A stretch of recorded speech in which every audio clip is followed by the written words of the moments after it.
গল্পটার নাম হচ্ছে আল মুতাকাল্লিমাতু বিল কোরআন, মানে যে নারী সবসময় শুধু কোরআন দিয়ে কথা বলে। আব্দুল্লাহ ইবনে মুবারক অনেক বড় মুহাদ্দিস, হজ করে ফিরতেছেন, হঠাৎ দেখেন এক বৃদ্ধা মহিলা, বয়স্ক মহিলা চাদর গায়ে দিয়ে শুয়ে আছে। তো এটা অনেক বড় একটা কনভারসেশন, আমি কনভারসেশনটা আপনাদেরকে শোনাই।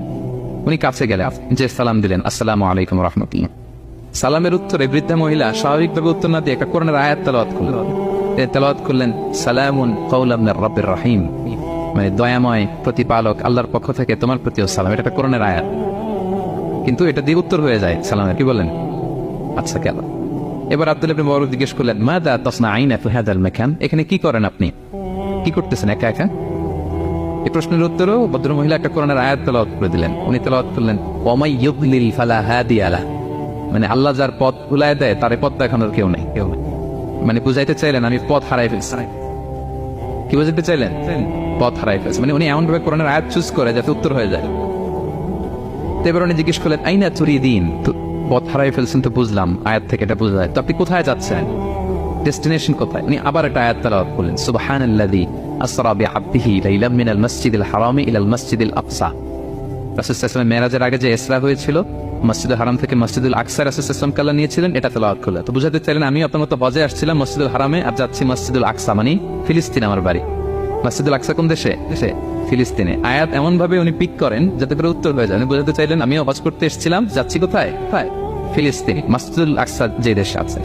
উনিও বুঝে গেলেন যে তাহলে আপনি মসজিদুল আকসায় যাচ্ছেন। এবার জিজ্ঞেস করলেন, আনতুম মুনযু কাম ফি হাযাল মাকান, তো এখানে একা একা পড়ে আছেন কয়দিন?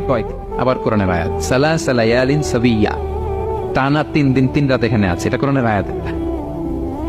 আবার জিজ্ঞেস করলেন উনি, মা আরা মাআকি তাআমান তাকুদিন, তো একা যে পড়ে আছেন আবার 3 দিন, তো আপনি খাচ্ছেন কি, বেঁচে আছেন কিভাবে? ভদ্রমহিলা আবার একটা আয়াত তেলাওয়াত করলেন। তিনি পড়লেন, হুয়া ইউতঈমুনি ওয়া ইউসকিন, ইব্রাহিম আলাইহিস সালামের কথা, যে ওই আল্লাহ তাআলাই আমারে খাওয়ায়, আল্লাহই আমাকে পান করে, আল্লাহ তাআলা ব্যবস্থা করেছেন আবাস। এইবার উনি অবাক হচ্ছেন, আমি এত বড় মুহাদ্দিস আব্দুল্লাহ ইবনে মুবারক, ইমাম বুখারীর উস্তাদ, আমি স্বাভাবিকভাবে কথা বলি আর যাই প্রশ্ন করি একটা আয়াত তেলাওয়াত করে দেয় আর ওটাতে উত্তর হয়ে যায়।